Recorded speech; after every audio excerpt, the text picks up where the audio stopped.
note to self: don't start jobs with when you have to roll Cortina G out of the garage that's been in the garage for a year with a hole in its roof when it's raining. Great.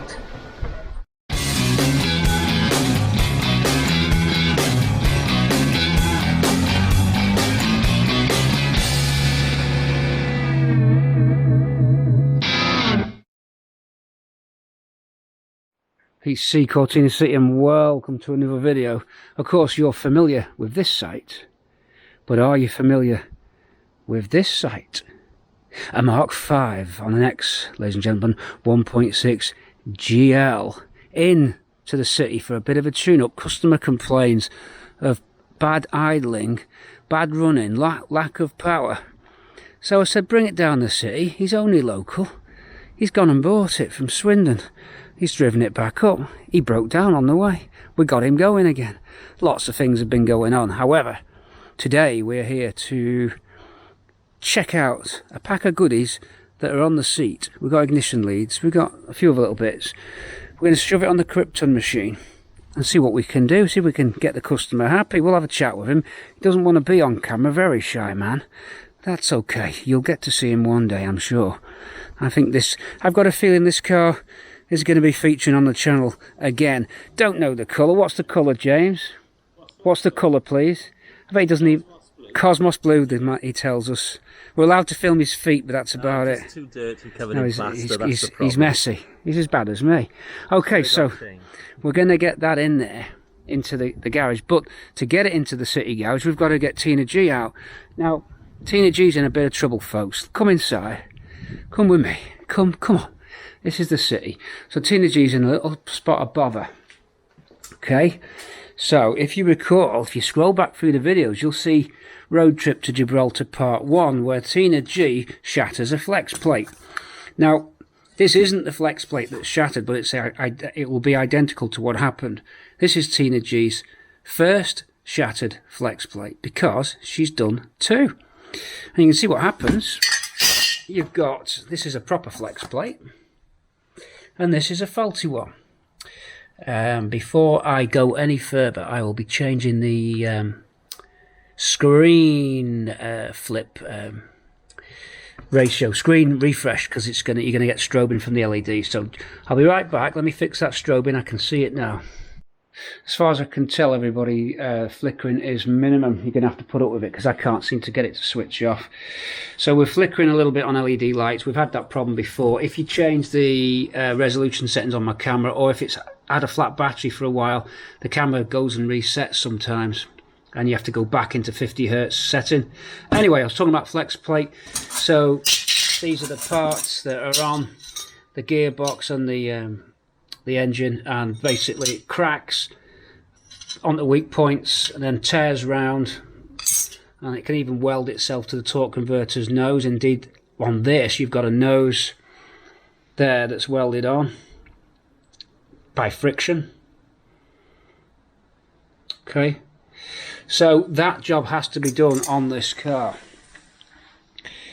Okay, I've got flickering again. Hold on a second, I'm going to try and reset the camera. You can see that where those bars are going up and down. That'll drive you nuts. It'll drive me nuts. Let me get onto it and fix that. Hold on, we'll be right back. Right, I've got it. If you're on DJI like me, or you're on another digital camera, if you want to get rid of that flickering, go 50 Hertz on your anti-flicker setting, then go 25 frames a second, which is half of the 50. So you're kind of like getting it in between exact. I had on 30 frames a second, so it was catching overlapping frames, so that has helped. So flickering's off. Sorry about that. Talked about flex plate, okay, and it's got to go on, and I just don't know whether to pull the engine out again or go under and drop the box this time. I'm gonna have to make a decision.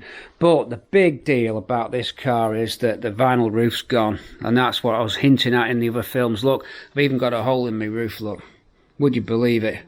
I've even got a hole in my roof. So this vinyl roof's been on, oh God, I think it was 2009.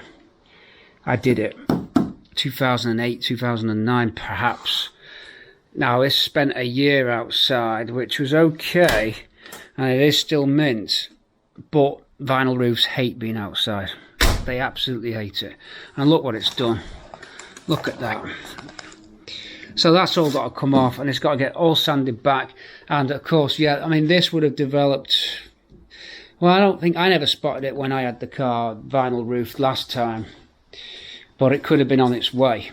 So yeah, this car's never had a full restoration, and you can see what brought my attention to this. As you see these lumps under the vinyl roof, if you've got them on yours, if you've only got a few, then you're lucky, but don't think that the lump's going to go away, because it won't. It means trouble's inboard. Look at that, can you see that? And then peel back, and this is what you get. That's what causes those lumps in your vinyl. Can you see? Like that. So that's what happened. And in Tina G's case, it had gone on for long enough. Of course, the glue has burnt through the paint. When they put the adhesive on, it's melted the paint. I can see how this has happened. The adhesive's melted the paint. Inboard, away from the stitching though, it's not as bad. So it's almost as though the cavity created by the stitching is where the moisture tends to be trapped. If you go further inboard, there isn't any damage. It's actually quite good. You can see that. So it's a big job. It is and it isn't. Welding that hole in the roof's easy. I think that's the only one. Luckily, where it is difficult to repair, and Tina G's excels, is that the gutter's absolutely mint. The gutter rail on this is solid as a rock. It's just that would have missed my radar with it being underneath the vinyl.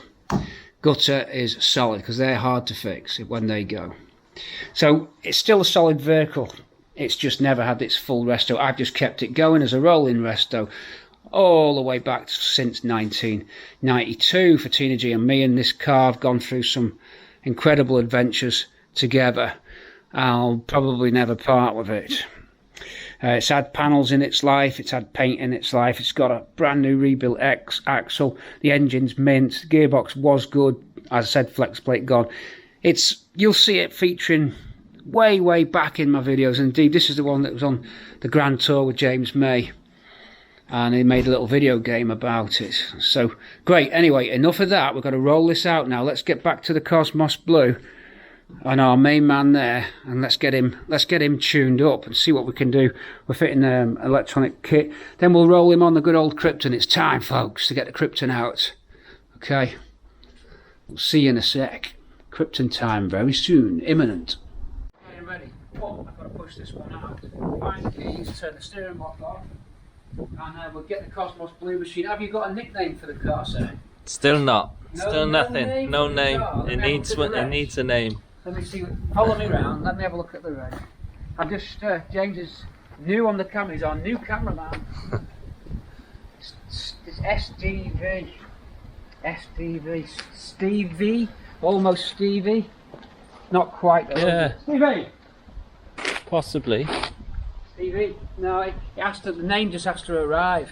Like Tina G because it's a Cortina and a G for green.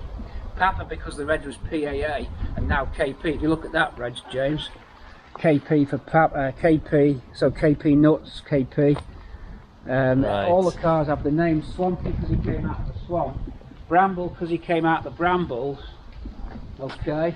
And then am I missing a car? Oh yeah, Ruby, because Ruby's got that's my yellow one, that's got a ruby interior.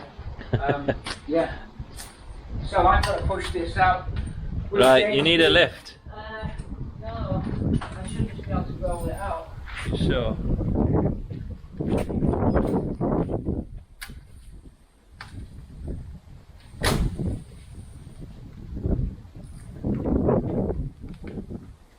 Things we do for Cortinas for the city.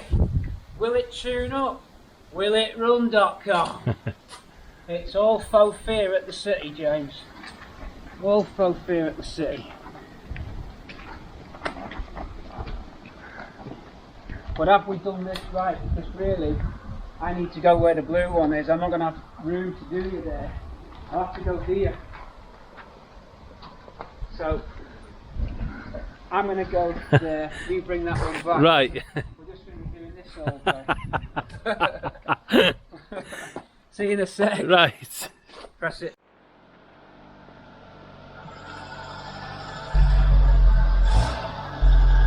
Sounds alright. What's he on about?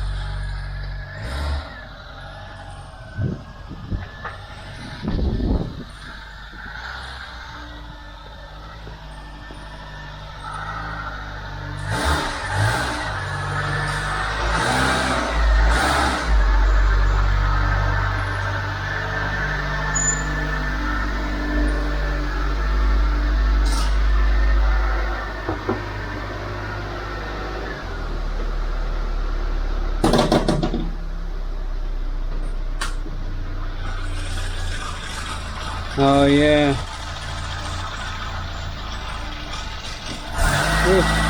Just let it tick over on its own with the choke on. Oh dear. Oh dear, what a mess. You got a squeaky spring there, lad. Right, hold that. Right, okay, so you've got rough idling. So what parts have we got? No, but it should go on the choke, that. It should have tick over nice on the choke. What we fitting? Can you show me? Right. We got hardcore. We'll keep it hardcore, baby. Oh yeah. Give that a go. What else? Ooh. It's like Christmas. Nice. Is it? Who is it? It is. Is it our friends? Yeah, ACCUSPARK. Yeah, so I run a few of them. They're okay. Yeah. The cap clips can be a bit loose sometimes. Yeah. Well, we won't do any harm putting the leads on. Right, and then we'll see what it tunes up like. So really today then, just leads and I think, did you say a horn for this? Oh yeah, there's a horn.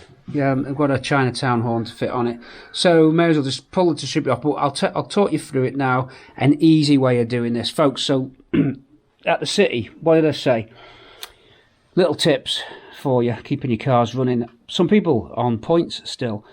They want to upgrade to electric ignition, or they're not happy with the electric ignition that they've got at the moment. This one does seem to be one of those Chinatown ones. I recognise it because I had that type. Anyway, an easy way to swap your distributor without any fuss. I'll talk you through it. James will take the camera and we'll start from there. Right, I'm going to go 19. Right, this is how I would do this. This is how I'd do this first if I was just coming fresh like James has today with that, and we want to fit that distributor as easy as we can without having to do massive amounts of timing setup. Well, we'll have to do time and we'll have to tweak it in, but we want to plonk it in virtually the same place this one comes off. So what I'll do, I will turn the engine to top dead centre. I will look for the markers, we'll get the torch, you will need a torch for that, and we'll look down and we'll find the top dead centre markings on the engine and we'll turn them in till they come into play. The moment they're not visible, so I go down with a 19 and I turn the engine out of gear, of course, till it's on TDC. That will give me the position to remove the distributor, and I'll place the new distributor in exactly the same position with the rotor pointing at plug lead 1. So that's how we're going to do it. So it's 19s down, just to get our engine sat in the place that we want. We want to be doing all of this when it's sat at TDC. So easy to turn. Probably a bit too easy to turn. I'm gonna look at the compression on this because that is very easy to turn. So I think we should be doing a compression test as well, because that feels a little bit loose. Right, I mean, that is very easy to turn. We're lined up at TDC. In theory now, when I unclip the distributor, the rotor arm will be on plug lead 1. Right, so there's plug lead 1. Take it off because we're going for a change. Plug lead 1 at the top, so roughly been put on in the right position, whoever did it. You might have to come round my right and then come in. And try and be instinctive on these things. And there it is. Now, funnily enough, let's just see. Where's that clip for that? So it should be, that's lead 1. I'll put my hand on lead 1. There. So the rotor will be around that area. Which it is, it's just past it. Okay, so we'll let it off. That's okay. Right, so the distributor is in more or less the right place. So what we want to do when we put the new one on it, we want it to get it to land around that area. It doesn't have to be quite exact, but bear in mind where the vacuum advance is. There's the vacuum advance, if you can see it on screen. There. So it gives you room to set your timing. If that vacuum advance was round by the back of the block, you won't be able to turn this to set your timing up. So it's good to let your dizzy land where that VAC advanced unit is in this area here, just this side.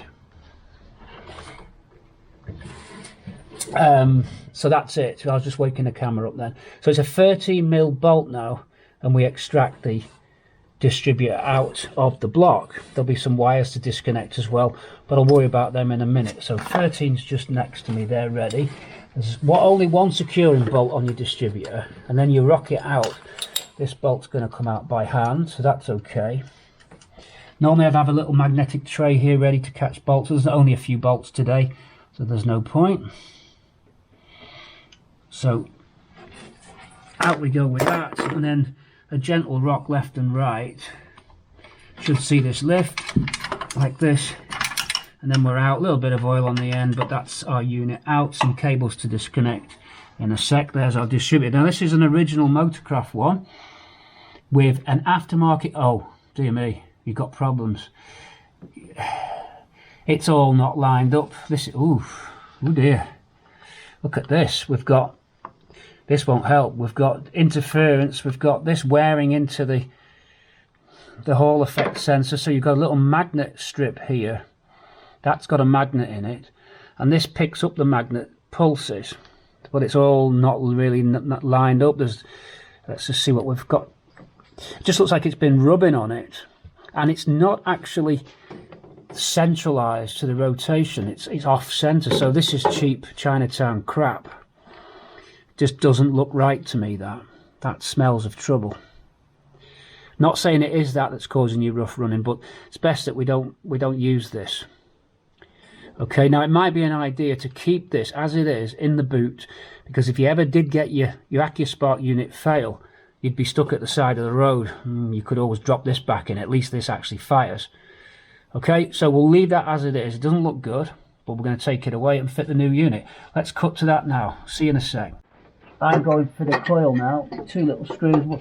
These can be a little bit tricky to get to, especially with a longer driver like this one. I can have to do a small drive on that just because it hits on the body. I don't think that's elongated on that side. Some of them are, and you can just slide down. That was the theory.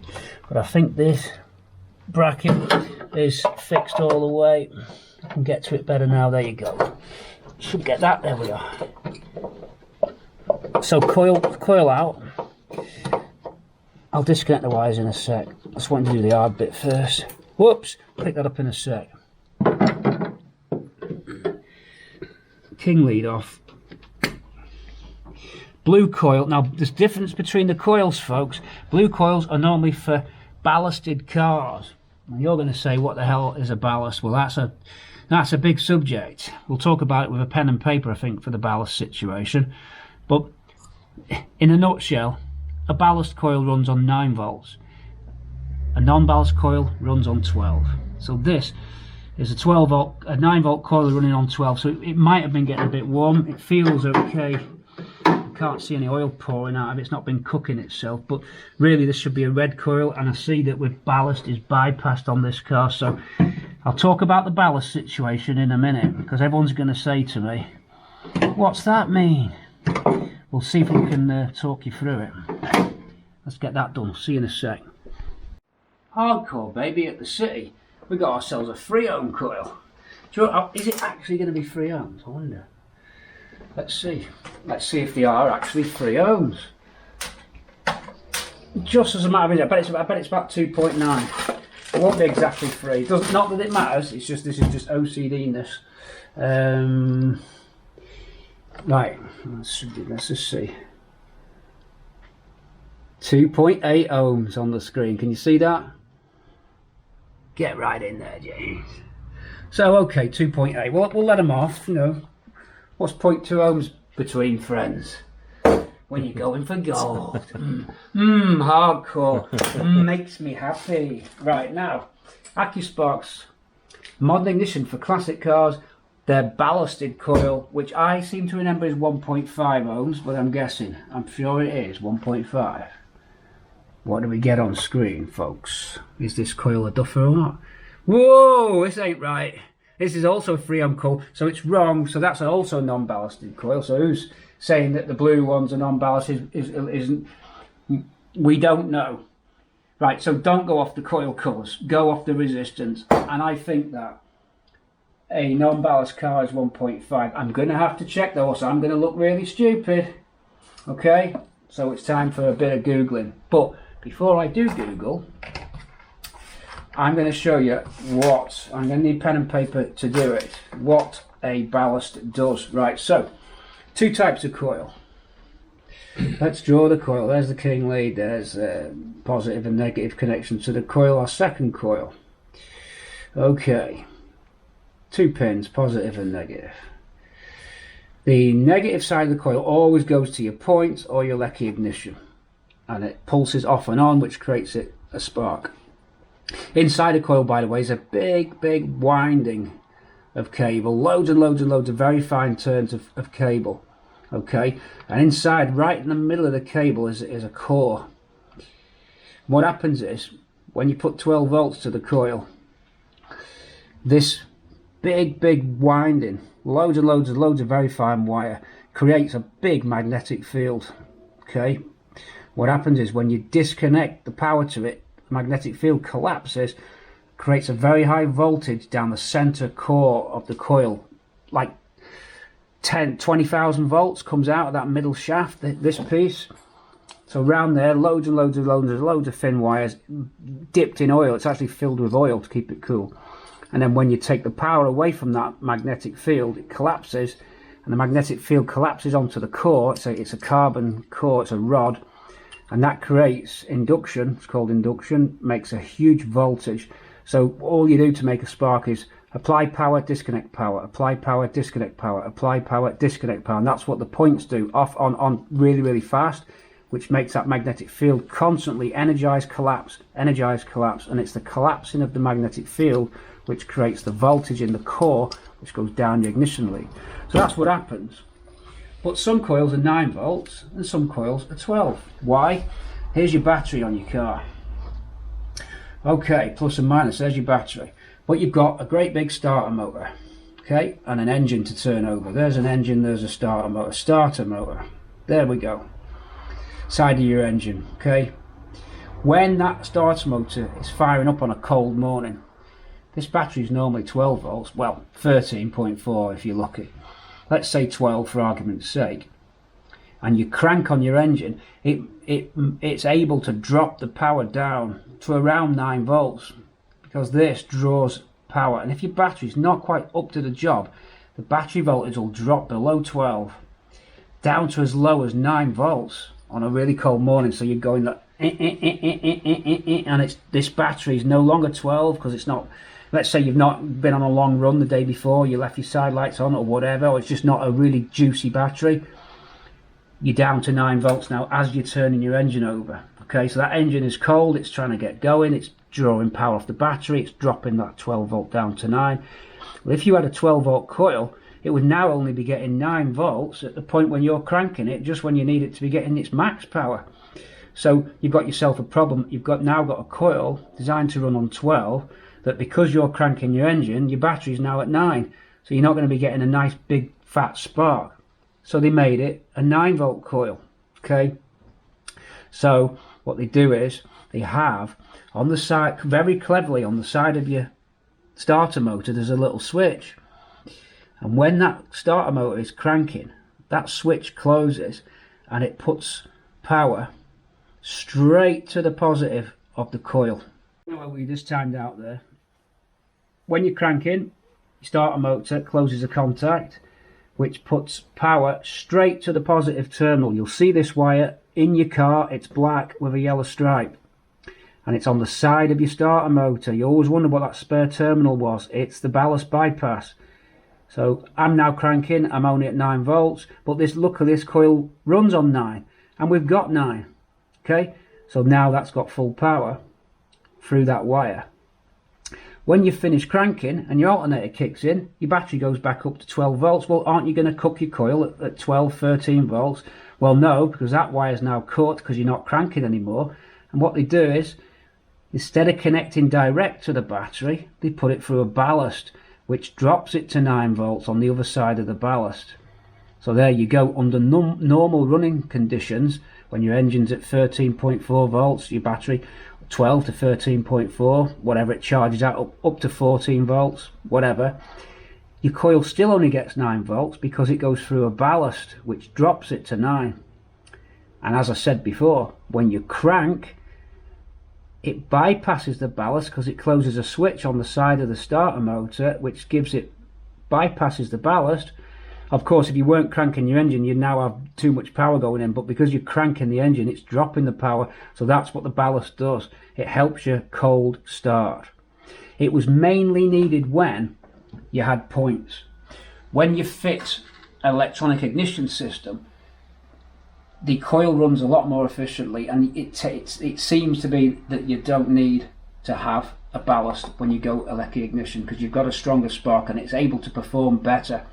That's what I found anyway. Many people bypass the ballast by putting a solid cable in. You'll find the ballast, it's grey, it's about this long, it's in your wiring loom, and you can just create a jumper loom, just a straight piece of wire, and take it out, change your coil for a 3 ohm coil, you know, a non-ballast coil, and then you don't need to worry about your ballast. If you're keeping your ballast, you go for the lower ohmage coil. I think it's 1.5 ohms. I'll need to check, I'll let you know. And you keep the ballast in and you don't do anything else. But I always say, take it out and run on 12. Well, at least that's what I've done, and I've never had any problems with doing it that way. So that's what ballast is when we talk about ballast. I hope that makes some kind of sense. Now, let's go back, screw the coil on, drop the distributor in, and then we'll put it on the Krypton machine and just see what kind of sparking we're getting. See you in a sec. Right, let's slam in the lamb here. Now this one has got the slot on the end of the bracket, so you can twist the coil slightly and then nip it up. But they are tight to get to, these. So I've done it that way, and then I'll rotate it round. It's better that way. Round we go and up, and then we get our last fitting on top of the engine because I didn't use a magnetic tray. Absolutely shocking on PC there, because now, oh, we dropped that one, remember? There it is. Yeah. That one went down for a little walkie, so that should line up, which it does very nicely. Basically there's nothing to it. You're screwing a coil onto a car, come on. Ain't no big deal. Where's the faux fear? I want some faux fear. WillItRun.com. PC, Cortina C, faux fear. Fleet updates. What's going on? We need disasters, Pete.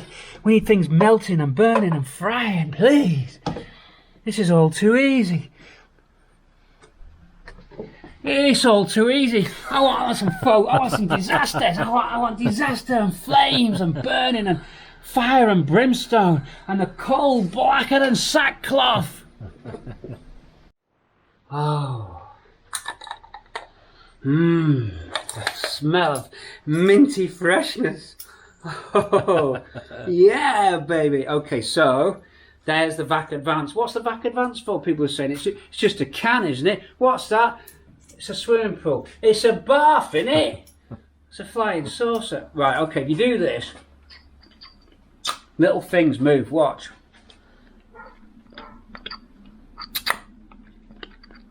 Can you see that? And that advances and retards the timing. The more you accelerate the car, the less the vacuum, the more the points change the timing. It's all to do with the power curve of your engine. When they design your engine, depending on your acceleration, the timing needs to alter. I don't exactly know why, but it does. So when you're booting your car, this thing is moving backwards and forwards and altering slightly the position of the points. You can see how they're able to move there, look. And they move on at what's called a platform, and a platform is vacuum operated. Like that. And that's what that is.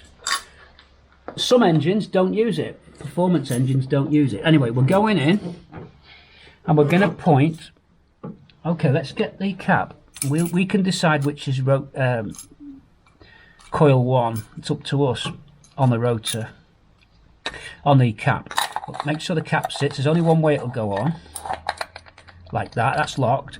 And we'd like that that one or that one you can use for one. I think I'm going to go for here for what, for plug one. So I want to be pointing it to there, so that when that's on, it's around that zone. Don't worry if it's not exact, because you can twist in. So we're around that ballpark. That's where we want to be. I want to insert this into the engine so that remains around that ballpark. Now there should be a mark stamped on here for it to help you, but I can't see it on this. I was looking before and I couldn't see it. There is a very slight mark there, but it doesn't look like it. Okay, so it might be wise for us to mark that position. There may be one stamped in, I can't see it. It lands about here. Have a look again. So we're going to mark that up. James will follow through the camera now. Let's do that. Let's mark that up. Can you get it off with your teeth? No, I don't really want to. Well, I wouldn't have done that. That was well seized on. In fact, that ain't coming off.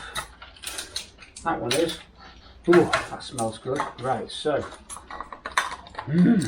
Not as good. Not as good as Evo Stick. Oh, right. Someone said to me about the other video. They said something like. It was me on the Red Bull. It was me on the Red Bull last week. And who was meant to be on the Red Bull? Can't remember. But anyway, that's what they said. I was talking too much. I'm marking that as 1. Take it or leave it. It's up to you. So see what I've done? 1, 1, 1, 1, 1. That's where we're at. All the ones. All the ones. Move along. Let's get back to the car. As we put this into the engine block, these teeth will engage slowly with the auxiliary shaft and slightly turn it a little bit. So what I do, I always back them off a bit. So by the time you land it in, it turns those and lands exactly there. Okay, let's give it a shot.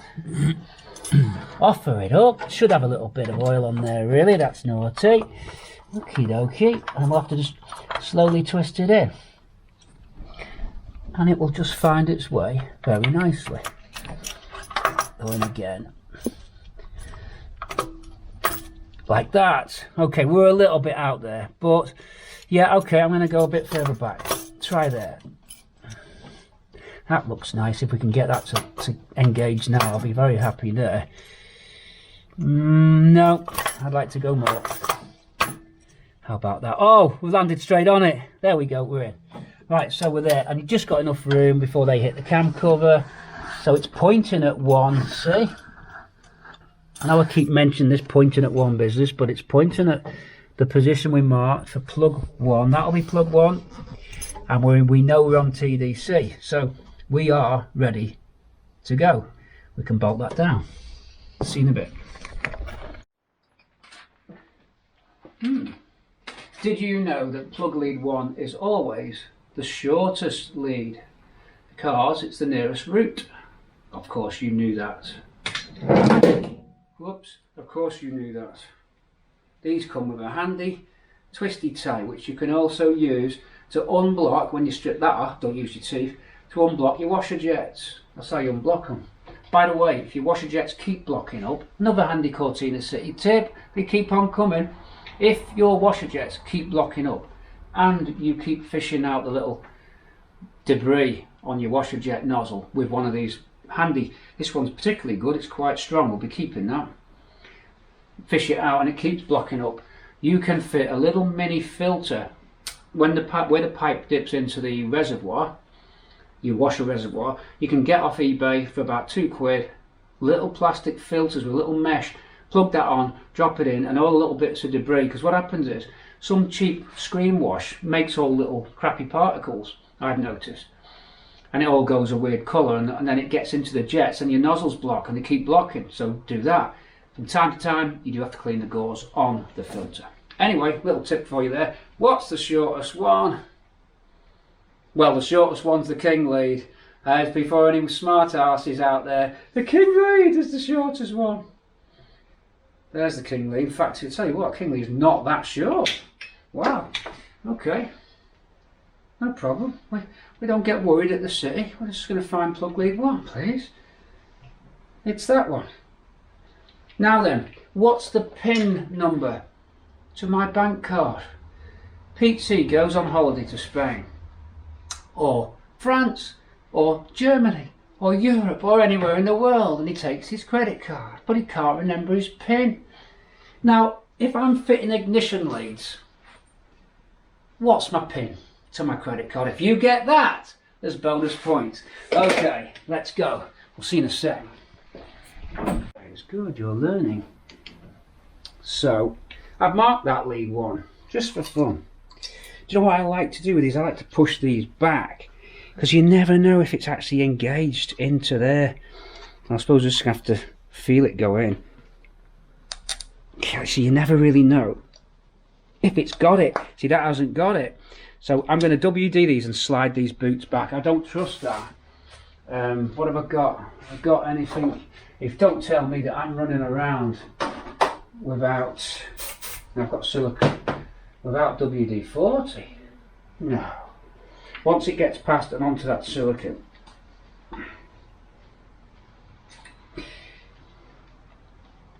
the other way you can turn it inside out, but it's not as good. And I don't want to damage James's lovely leads, but I never. That's okay, that's gone in. Right, that's lead 1 on. Now, who knows the firing order of the pinto? Well, it's 1, 3, 4, and 2. So now we need lead number 3. The third, longest lead,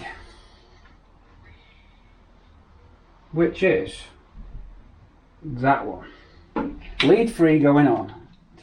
The cylinders fire in the following order: 1, 3, 4, and 2. That's gone in. Then the longest lead for 4, because the rotor goes round, firing its spark in that circuit like that. Piston 1, bang. Piston 3, bang. Piston 4, bang. Piston 2, bang, and then back round. 1, 3, 4, 2.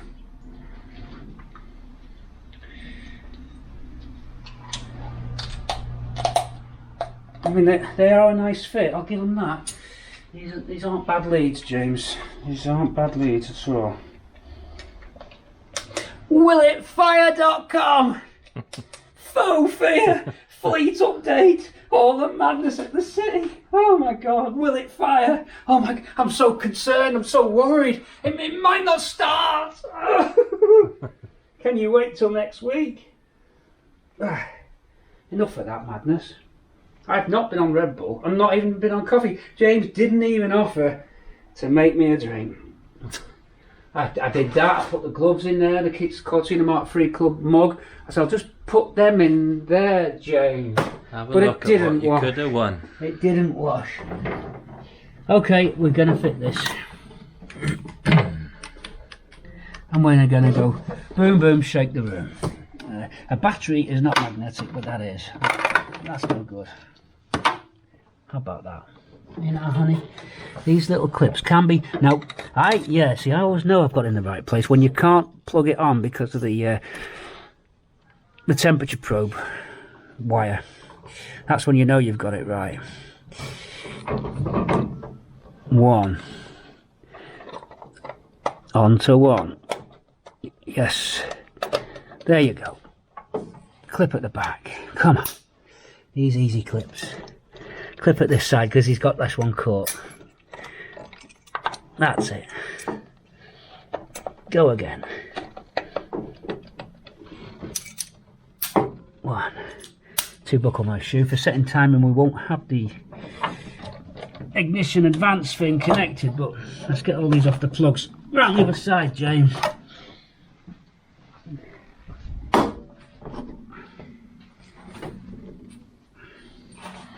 Deliberately get my head out of the way of the shot.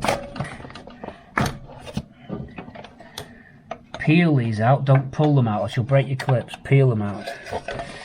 Okay, old leads, old cap.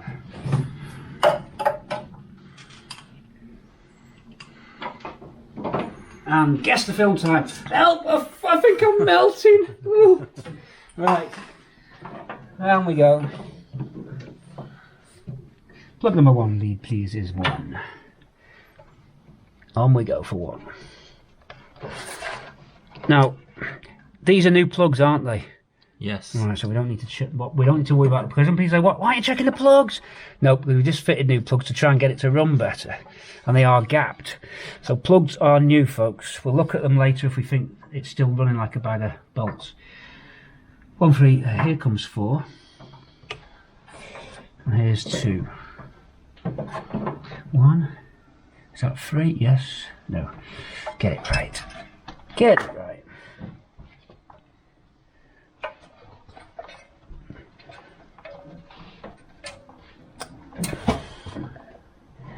Long one. I'll route these neat once we know it works. We'll just want it should just start straight away. Then it'll run a bit rough because we've not got the timing set right. We've got it approximately TDC. 2 is the last one, 2 is the last one. That's it. Leads are on. And that's it. James is going to start the car. We may as well stay on. I may just get the king lead on, James. It would help.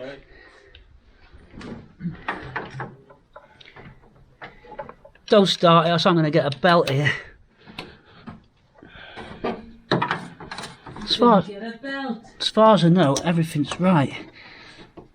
Positive onto there, positive onto there. Neg on that side for coil. It should just go straight away.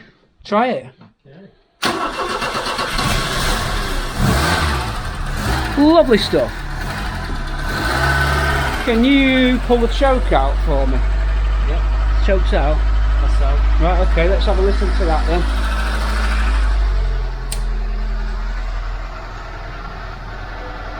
It's for the fumes, it's for fumes.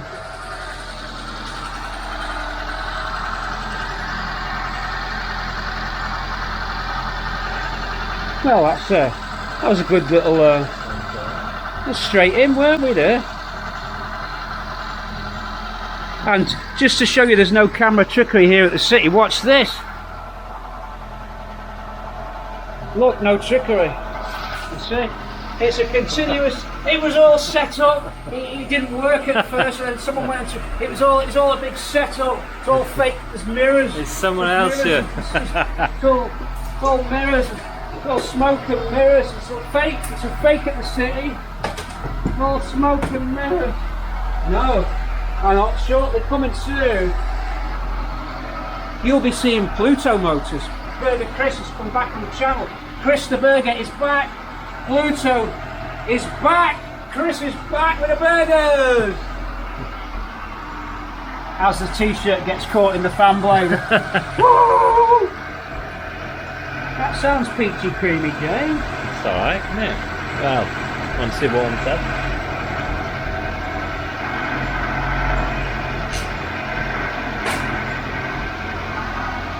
You're still going? Yeah.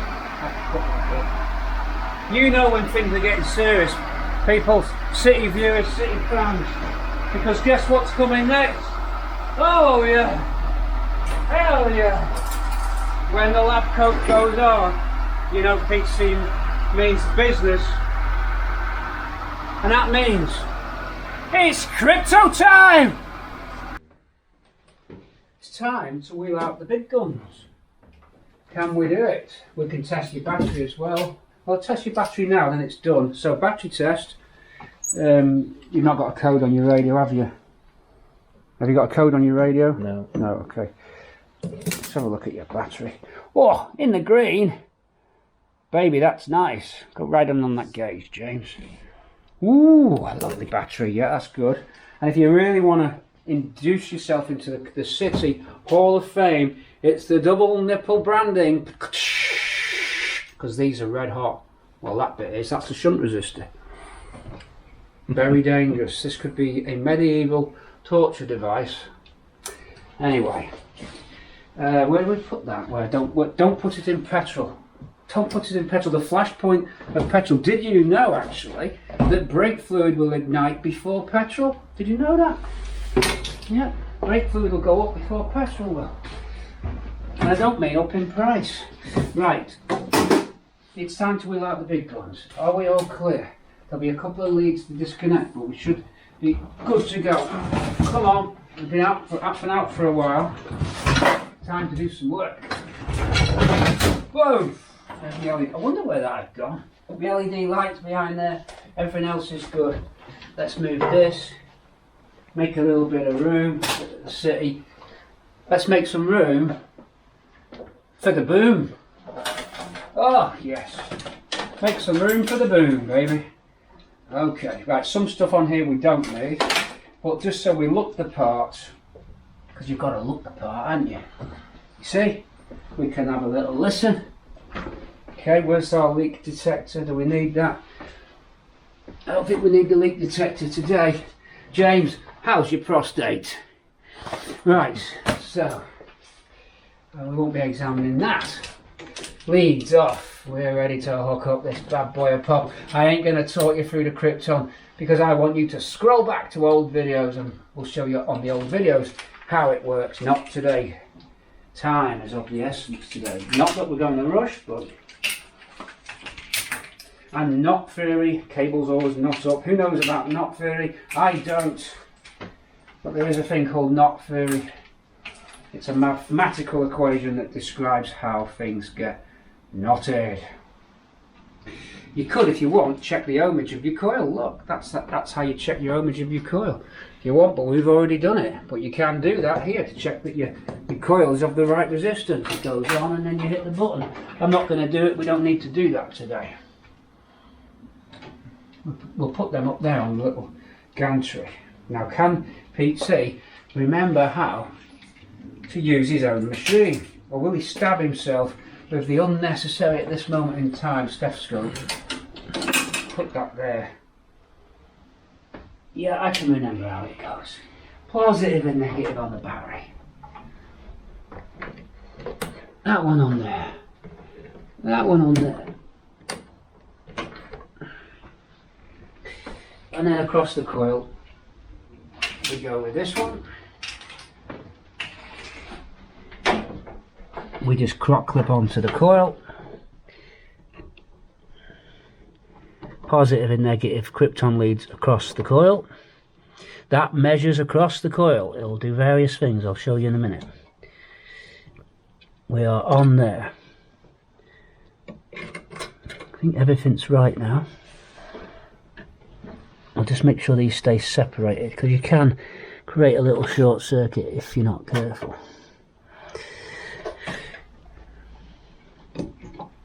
Right, I'm happy with that.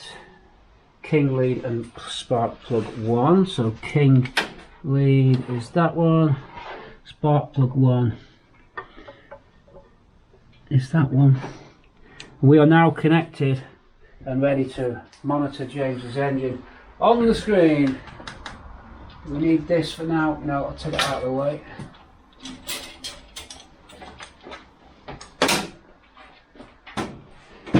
So, as far as I can see, other than your vacuum pickup, which I'm not going to do today, you haven't got a T adapter on for me to do it, have you?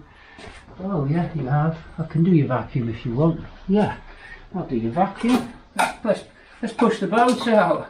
Let's push the boat out. Let's connect him up to his back. Why not?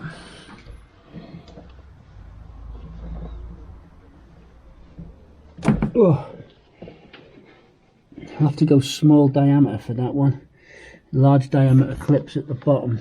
And we'll not get it with this. I'll have to go on a different adapter. Okay, we'll look at the vac in a minute. But I can definitely do your PCV. So, PCV on. This will give us crankcase vac. Right. That's that. I need a 13mm spanner ready to adjust the timing. Timing will be the first thing we do today.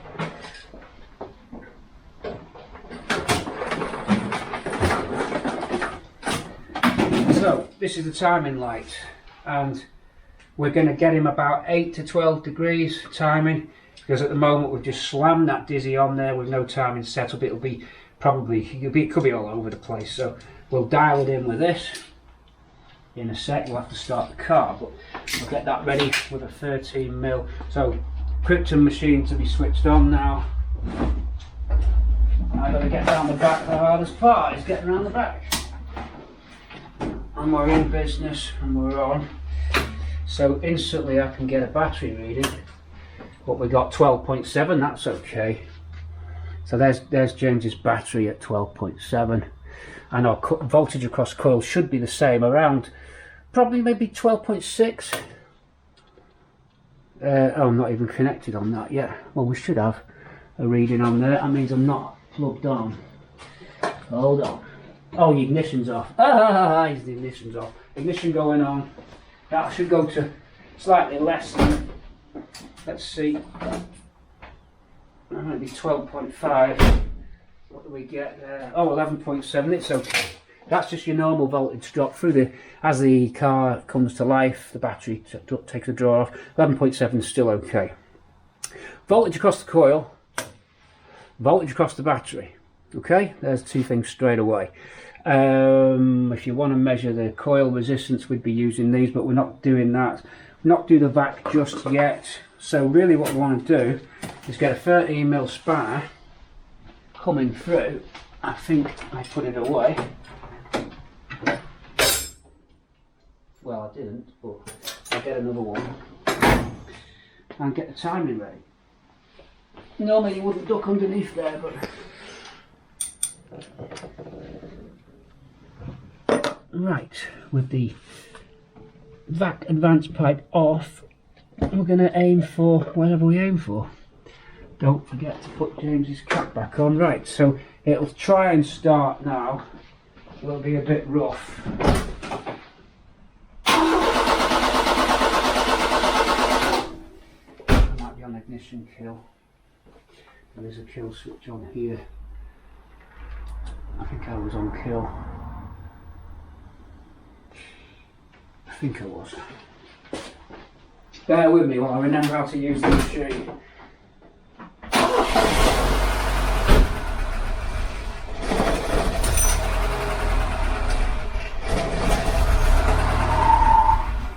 What, that is running rough, isn't it? That's all over the place. That is hunting all over the place. But we need to get the ignition set right, so how am I going to do this now at the same time? Let me think. I'll bring it in a little bit.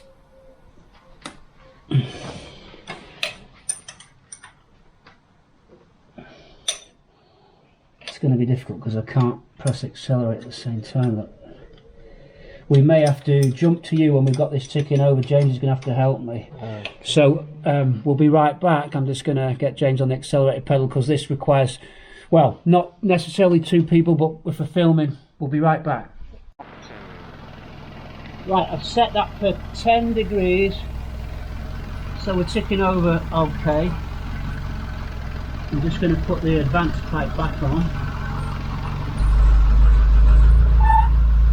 Now you'll hear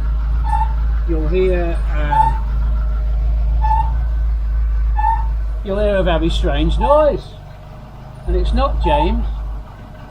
It's not a goose flying overhead. It's this. So this is your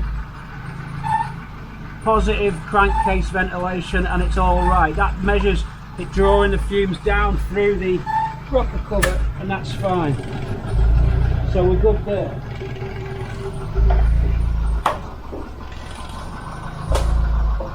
But we can tell straight away now. So what does that tell us? As soon as that goes off and it's got more vacuum, we know we've got a vacuum leak. So we've got a vacuum hose leak somewhere, and that's been his problem. Straight away it's spotted on there. So all we've got to do is find the vacuum hose leak. It could be on the brake servo, but I'm going to say to the customer, your fault is a leaking vacuum pipe. Cut.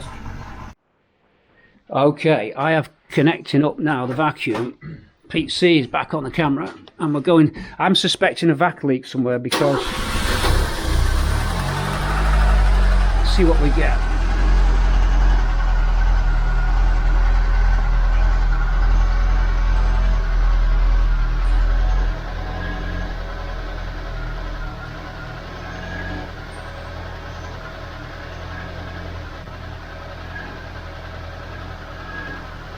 Steady. It ain't bouncing.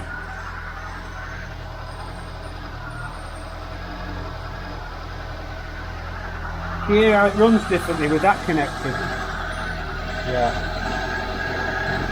It runs faster.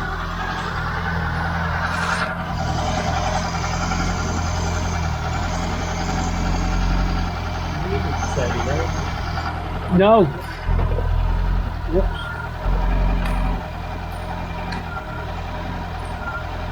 But it's still hunting.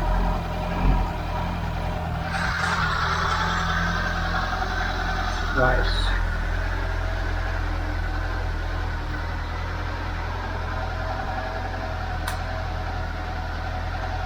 Right, what you're looking at there is the ignition system, the charging the coil and discharging the coil. It shows the efficiency of the contact point breakers, or the electric ignition in this case. Okay, I can go on dwell angle and it should give me, that's okay, 25 to 50 on your dwell angle is good. Let's have a look at the sparks. All 4 cylinders sparking evenly.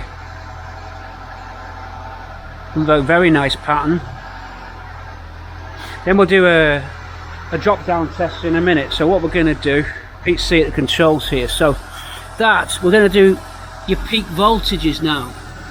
Okay, so 20. These should all be even when they come in.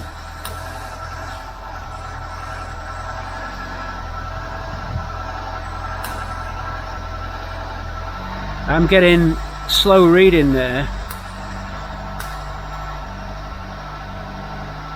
We're all good voltages.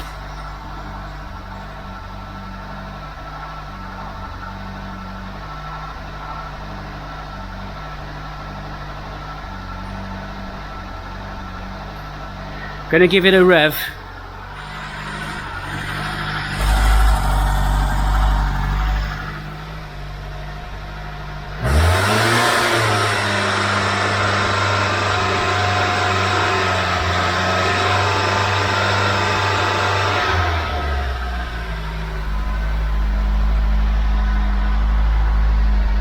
That one's a little bit weak, so that's plug number 2.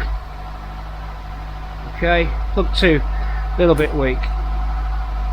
There. That's alright. On our traces there.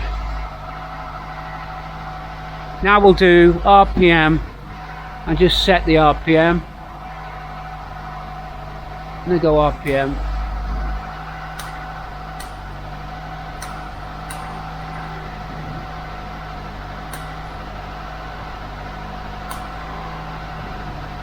Okay.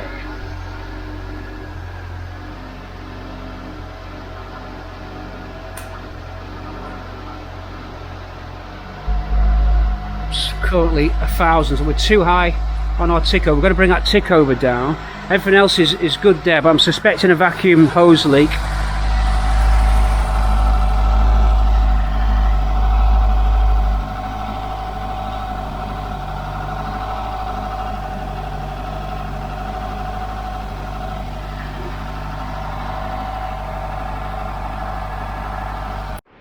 PC Cortina City, I'm just having a little break. Fumes are building up a little bit. We've not got the extractor on the exhaust pipe today. So coming through, and I think I found the fault.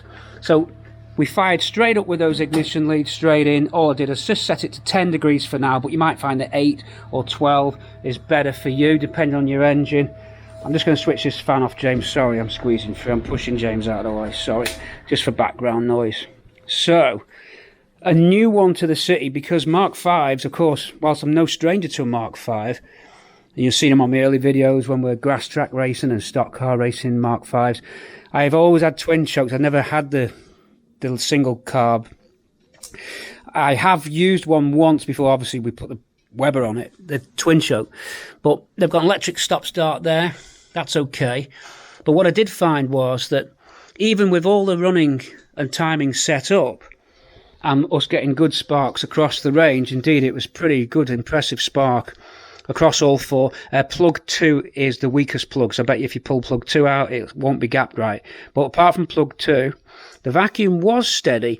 However, the damper was on, but the telltale for me was the bouncing TDC light. So under the strobe where you have your white marking, if you've not got white marking, then you put a white pen on the markings of your crank and on the casing to get that to show up under the strobe. That was dancing. Whenever you see those dancing really bad, you know you've got a vac leak, or a good chance you've got a vac leak if you've gone through all your ignition stuff, which we had. Okay, so everything new. The car effectively was still a crock of crap. So we'd seem to have got nowhere. Okay, now you had electric ignition, so there's a good chance it's going to be running. Okay, it was Chinatown, and I showed you that rubbing, but it wasn't that. Leads weren't the best in town, but they weren't bad. Wasn't that. Voltages, battery, alternator, it's not that. Coil, no. Ignition set correctly, 10 degrees, 8, 12, wherever you want to be.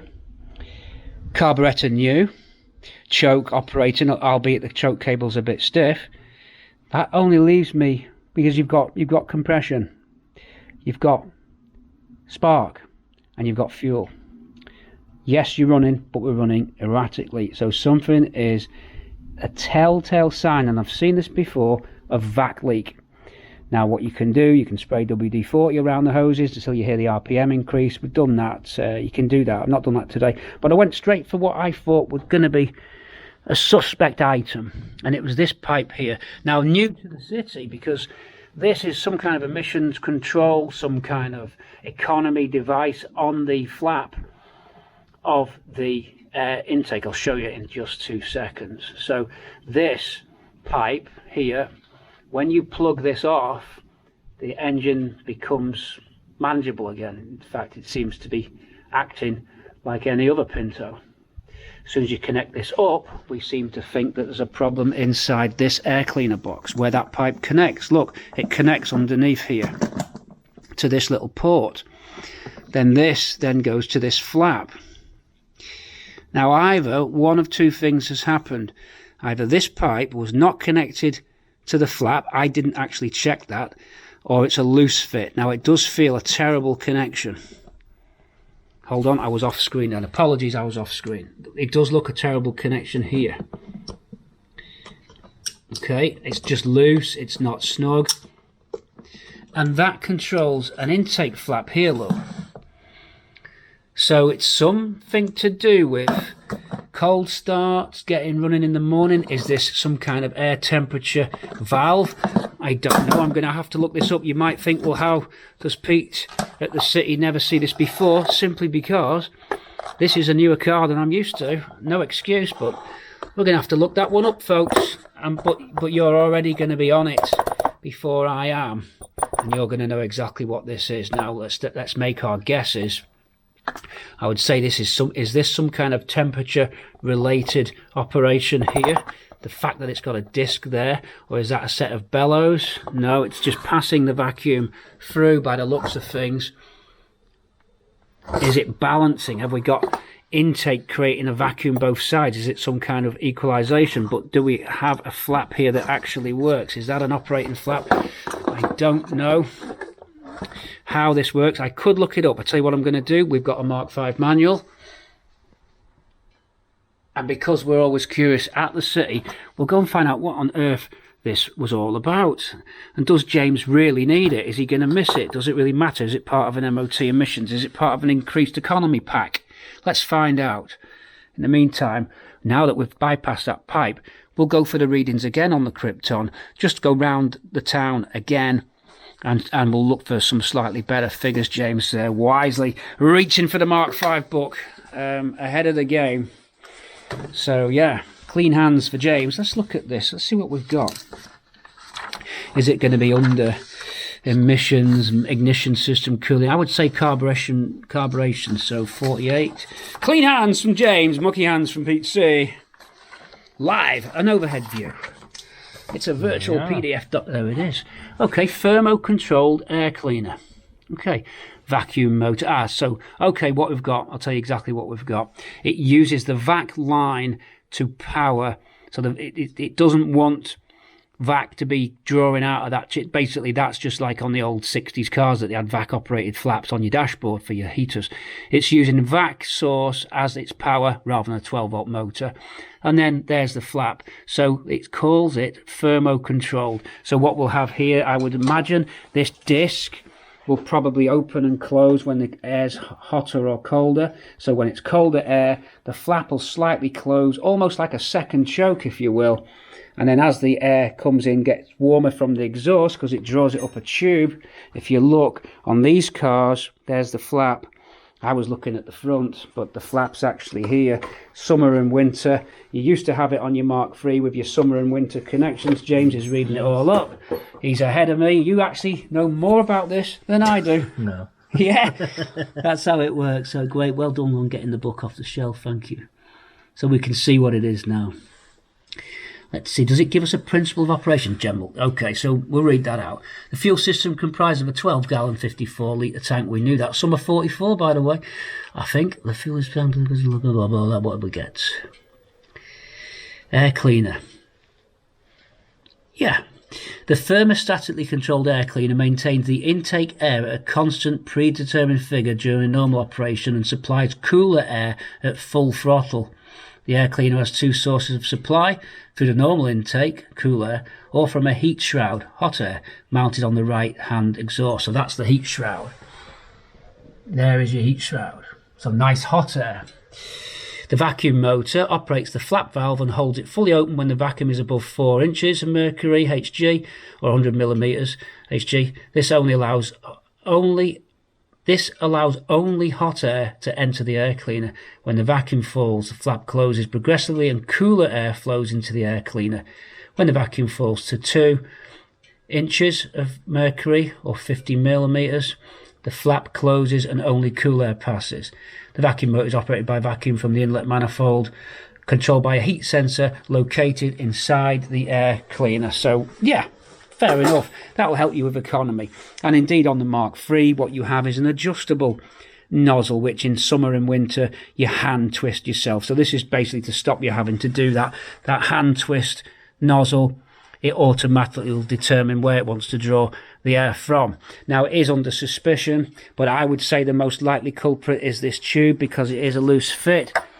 So James, you take over and I'll give a piece to camera there. Give the viewers at home a better view of this bad boy, which we think has been causing all of James's problems from day one. Indeed, there's an interesting tale where I went down as a wingman for James to Swindon where we picked this up. Some of you keen-eyed viewers may have seen the antics on Facebook, I don't know, but James was at the wheel on the motorway and so was I was in Bramble, and we broke down M5 junction 1 coming up to the M6, and a LDV pulled up with some dubious drunks in it, and we thought we were in trouble, didn't we, for a minute there on that motorway slipway. People wanting to buy the car, so yeah, that's all we're going to say there. And they didn't offer to buy the car, but they certainly needed a leak. They were drunk. Yeah, that was an interesting one. We nearly didn't get home. And all along, James has been taking the car out and breaking down. I've been going, trying, changing stuff bit by bit, and I said to him, the only way we'll do this is if we just start by eliminating that distributor. It doesn't look good with its slight play in the bearing. It doesn't look good with that scratching. Plugs, leads, and then eventually, I always said we're going to end up at the carburetor. If you recall, James, I said we'd get it to the carb in the end. We're there, and our ultimate journey is on this tube. There's nicks in the tube which is not going to help. This could be faulty, we just don't know.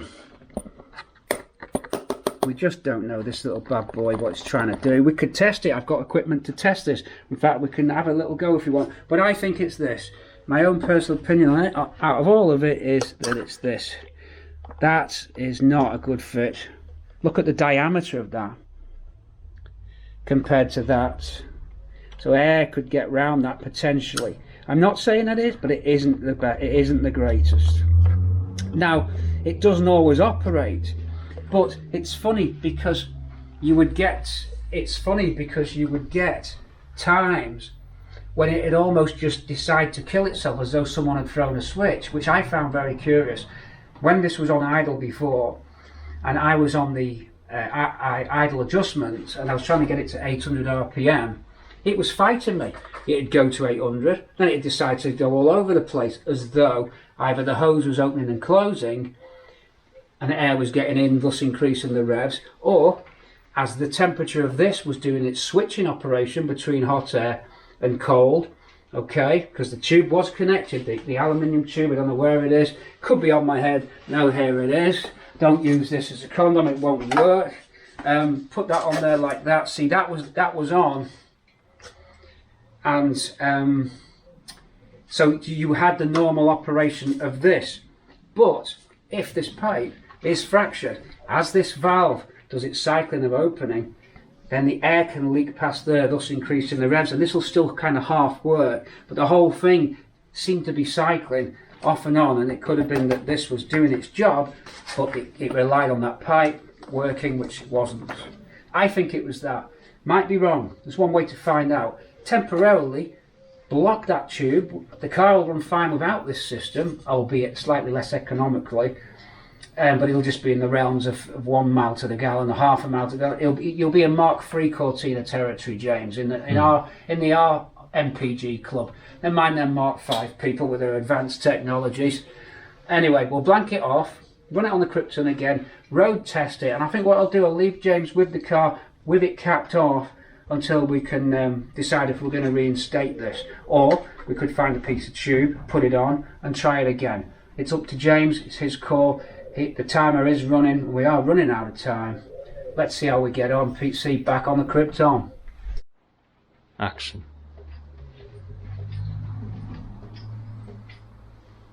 Oh, yeah, didn't see you there. If you want to de-wax your ears, good to that. If you want to test a vac flap, then connect yourself up. Guys, let's just see what we get. So there's our little valve. We showed it you. We're just testing it in a vac situation. The flap does not work. No matter what we do, I cannot get that to work. But when you bypass it and put it out the valve, you do build up a vac. And watch what happens. It starts to open. Let's get the torch on that so the folks at home can see. Here's the torch. Nicely spotted, James. I wouldn't have known where that was. So I'm going to open the vac. I'm holding a vac now. Release the vac and that will close back up, so we know we're working. See that? That's closed back up. I'll go again. Let me just twist the nozzle on the machine. Pump the vacuum up. That opens. So that's working. That bit's working. We suspect the thermostatic valve does not work in this and it's leaking. Hence the poor running. So we shall get another one of these valves. But before that, we'll run the engine with it plugged off and see what James thinks about the performance. See you in a sec when we put this all back together.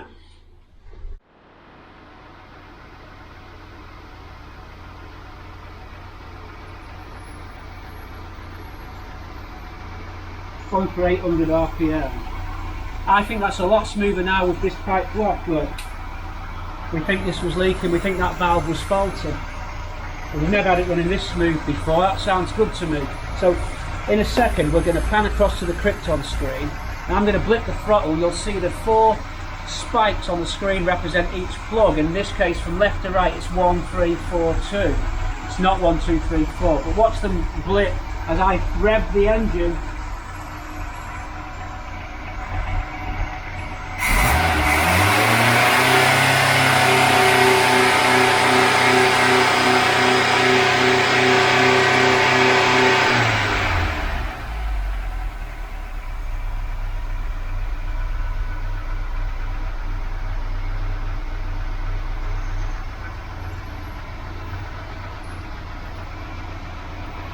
If I was to put a badly gapped plug or a broken plug in there, you would see that one of the spikes will be much shorter or taller. Typically, if there's nowhere for the spark to discharge to, that spike goes all over the place, so you can spot bad plugs that way. Whilst you could do that anyway, visually, this was to save time in the garage, to make it to do everything all in one hit. Of course, we're running good there. My suggestion is we road test this car. I'm going to go through you with a few more tests on the screen now, just so you know we've done the timing. You can get a higher range setting if you had a vehicle that was really a high sparking vehicle, and 20 would send you off the scale. This is so you can get back into a scale. But for Cortinas, Pintos, you do alright on that button. That's the timing button. It also shows you the discharge on each plug. Again, a bad plug would show up as these wouldn't match, and they're all matching. So what you're looking for is everything to match. That's your discharge cycle, that's the electronic point. So it's charging up there, discharging. That's that energy release that I told you about, the magnetic coil collapsing, then back down for the points to begin the cycle again. I think that's right. This is your alternator, which is perfect. That's the alternator's output and the voltage across the battery. That's the voltage across your coil as well. When the engine's switched off, it becomes here. So we're up there. Actually, I'm looking at this and his alternator is a bit high. 16, 14. We're back down again. I want to keep my eye on that alternator, just make sure these alternators not got a bad regulator in it, but I did see that at 16. It could be the machine. We'll keep our eye on that. Vacuum down here then, rock steady on 0.5 bar rock steady if you look. Okay, there's a little bit of, but Pintos never run over smooth all the time anyway. Now we're going to do a cylinder dropout test. I'm going to knock out each cylinder and we're going to see how much RPM correspondingly drops. That'll tell us the weakest cylinder. Here we go. So I'm going to switch off cylinder 1 and the engine will start to sound bad, and this needle will move to tell me how much RPM effectiveness it's had. Any second now. I might be on the wrong switch, but I don't think I am. Here we go. We'll start again. I have to let that reset. Here we go. Cylinder 1 knockout. A drop of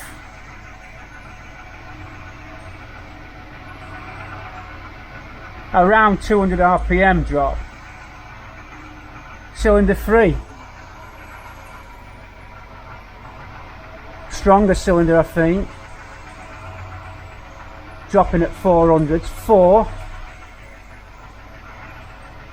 A weaker cylinder on 4. Just under 200, and then 2.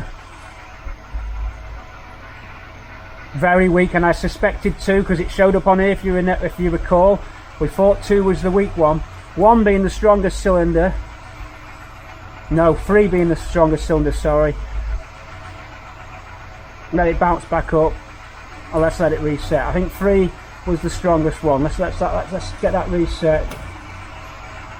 We're going to go again. Yeah, 3 was the strongest one. A drop of 400, settling at 200, settling at 200, and then it's finished the test.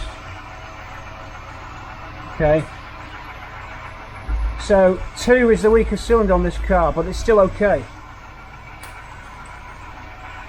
That finishes all the tests, I think. On there now, we should get an even ride. One last rev check from the PCV.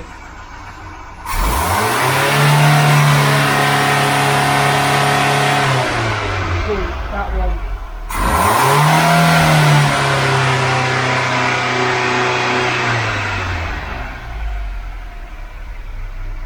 Then we can switch off. Nothing to worry about there really, everything's running smooth. I think that's the best. I've heard no spluttering, it's not trying to die off, it's holding the RPM. It's got to be that back pipe, folks. So it would have been probably one of the last things that I would have checked, vacuum, but simply because I didn't like the way that distributor was set up. But obviously it only took us 20 minutes to get the distributor on, half an hour, before you then start looking at your carburation. Obviously jets and mixture, we backed the mixture off, that was okay. Throttle and choke was okay. So it had to be an air leak, and of course when you see that white line dancing on the crank, you know something's not quite right. I mean, yeah, it can still be tiny, but we've done the time. I've done it again! I've hit my head on the last video, I hit my head on the hook. Ow! How hurts that? It's road test time, folks, at the city. Cut. upon where's that torch? Upon do you know what? Do you know what the things that go missing the most? It's only because the viewers are in the dark that they go, we can't see. And James has a lovely. Here, I'll stick it there like that. Upon inspection, talk about vac leaks. Right, that valve doesn't seem to be operating on the air cleaner. I'll be in darkness. The vac thing on the air cleaner is suspect. The tube doesn't look good, it's a loose fit. We're not quite sure if the temperature thing opens. It certainly won't hold vac, but it might hold vac when it gets cold. I don't know for sure, but what I definitely do know is these bolts down here are loose as well, and that is definitely going to cause problems. I'm surprised it was even running with that. Look how loose that is. So air was definitely seeping in through there. Most of your problem could have been this, to be fair, rather than that tube. That tube wasn't helping, but this is not going to help. Wow, James, they are loose. Yeah. Your whole air would have just, I mean, that's the most point of, you know, that's the highest point of vacuum around that area. So I don't want to go overboard with these, but I've tightened them up for you. I've never seen a spacer plate like this. So let's try it again. You'll probably get even better performance now. So carb back on, thank you very much. Loose fitting plate, letting air in, causing erratic idle. I bet you get a better HD on the vac gauges too. I'm so curious that I'll probably put it back on the vac gauge just to see. Okay, little update. By the way, when you do carburetors like that, you do need a dog leg funny spanner to get into the back bolt. It's very tight. So I made this spanner, which also works on twin carburetor, twin choke Weber ones as well. Okay. And with everything away and the coat neatly hung up, hanged, I will be. There's enough cord here to hang ourselves. Right, so that's our battery charger, by the way. When Tina G rolls back in, we hook back up. I want to talk to you on the next videos about battery charging, and indeed today, it's been so long that I've not had a chance to talk about the LED bulbs, but I'd like to talk about LED bulbs with you, but I believe this video may be too long. Who knows? If it isn't, watch out for LEDs. If it is, then there's some 90s footage coming where I'm driving at the end of the show, where I'm driving a Vauxhall Cresta down Lord Street in Southport in the 90s. That might go at the end, bit of funny footage. It's a bit shaky in them days, the cameras, but anyway, that might be next, or LEDs, I don't know. But what is happening right now, we're going to cover the seats. We don't want to make a mess on there, and we're going to go for a test drive. I think Krypton, it's time to switch it off. That button's fallen off there, that's going to be a bit dangerous. Oof, no, we'll turn it off at the mains. Health and safety, folks, every time. Rubber up, let's go. Rubber up. Cut. Let's give this car a road test, eh? Smoking a bit, lad. Ooh, blue smoke. You got some oil ring issues, I think. Maybe. It does smell a bit smoky. James. Got on a funny colour, James. It's a city, folks.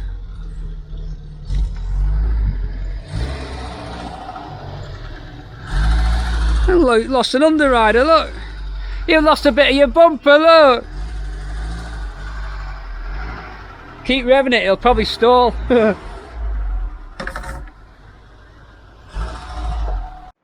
Right, I'm off for a road test, but this will be next. Oh my.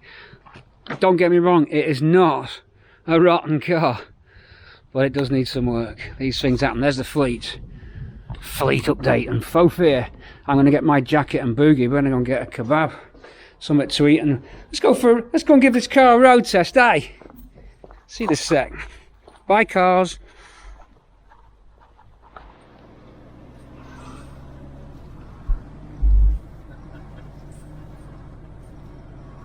Well, James, here we are. The idea of the seat covers is you hook them over the back of your headrest, but oh well.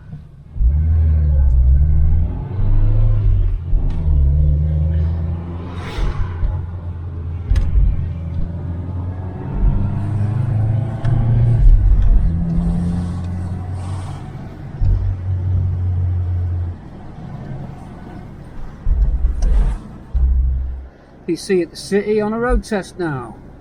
We'll have to let James give us his opinion on a bit of city tweaking.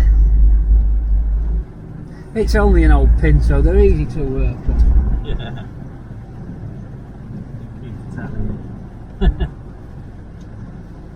Right here, James. Oh! Nice interior, isn't it? It's the same colour carpet as Swampy's, I'm sure. It is. It's loop pile, that. Watch out, this deer ahead. The two little baby deer there. I never knew that. I've been down this road all my life. I've never seen deer. Mm-hmm. That's a first, a world first.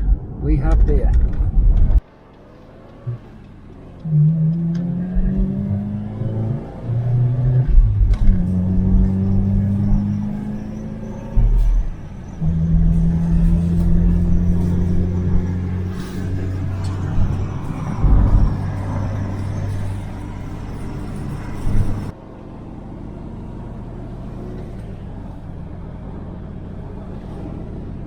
Time trial bikes yet, James?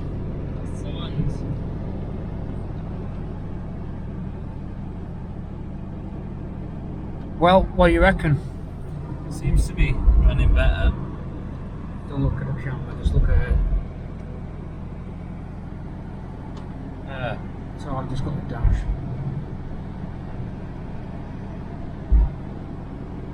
Well, we're only getting. It seems to be better. We're not getting any jubilation here off James, so the jury's still out, but I know it'll be fine. I ain't going to be cutting out of no lights. Might just want to bring the timing in and the tick over slightly, and that's the last final touch, but essentially I think we're done with this video. So if you've enjoyed this one, give us the usual loathe and despise, as Sheldon says, and just loathe and despise. Super chatters, come on. I don't see you. I see you peeking, but you ain't speaking. Come on, super chatters. And a big thanks out to the patrons who are making this happen. I need to get some Patreon stuff up, but the patrons, I hope you understand that the videos to YouTube wouldn't be happening without Patreon, so by de facto it's Patreon. And we say goodbye to this Mk5 1.6 GL that came into the city. And super chatters and regular chatters and the thumbs uppers, everybody, Pete C saying good night. And it's hasta la vista, baby. Until next time, we got that LED video to do, we got Tina G to do, we got a gearbox to get out, and we've cut out. Bump start it. So I would say we'll have a little look at that. That's a good way to end the film. You tick over once to turning up. I might be able to do it at this garage. Let's see. If not, then we're on to another job. But we have found some faults, and if there's still something there, we're going to have a look. Maybe this story is going to continue. Faux fear, folks. Action. There is a little bit of spluttering. Okay, the tick over needed slightly turning up. There is a bit of coughing. So we've gone through everything there now. It's still classic show carbs. The only thing I'm not used to those. There's plenty of power for a 1600, you know.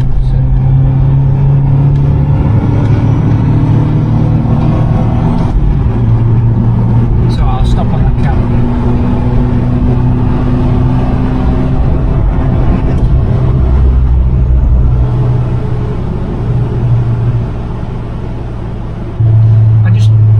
Down at the lower revs, you can feel a bit of spluttering. So I've gone through everything there, so I feel it there now. Sort of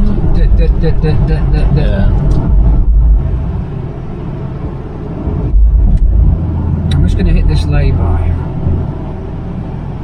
just to knock our average down, because I was up beyond the average there.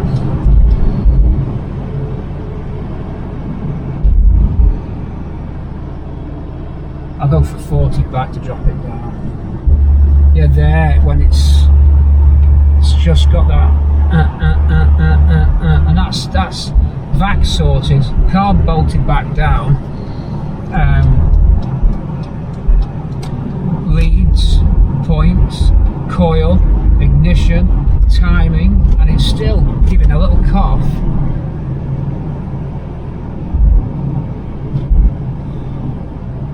I can just feel that's not quite what I'd expect to feel out of the car.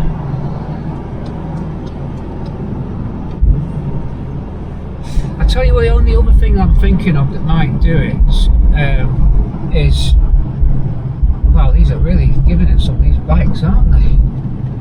So they go in the middle of the road, do they? It's absolutely insanity. Number 12 there. Come on your feet, Pete.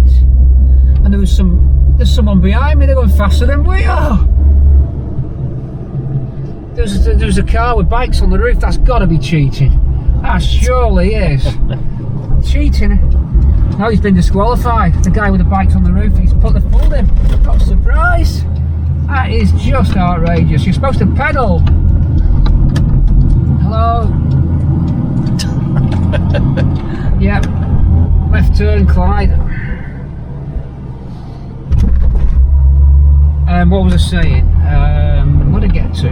Carburetors. No, I tell you what, the only other thing I'm thinking of is, if we're running blind on that intake valve on the air intake, is it getting enough air through if that flap's not doing what it's supposed to do? If that flap's fully shut, where's it drawing the air from? Maybe it's choking the car, I don't know. Is the choke all right? Yeah, choke's okay. It feels like you're driving with the choke on, to me. That feeling you get when you forgot to turn your choke off, that's what I get, a little bit of air restriction feeling. But because we've not connected that flap, really we should be running with no air filter on to really, you can feel it there, coughing now. Yeah.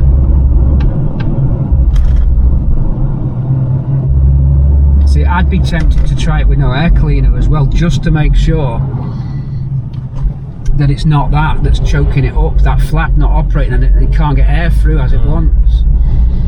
Because we've effectively deactivated that flap. Now if its default position is totally shut, I know it's meant to go from hot to cold, and it should run if you're on hot and it should run if you're on cold.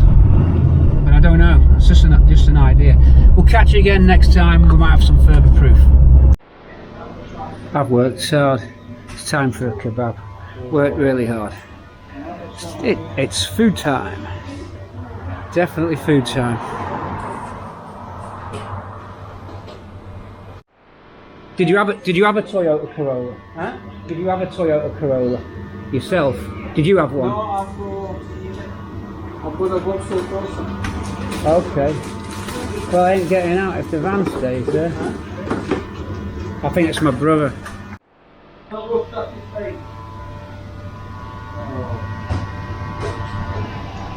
Chris? Chris? Chris?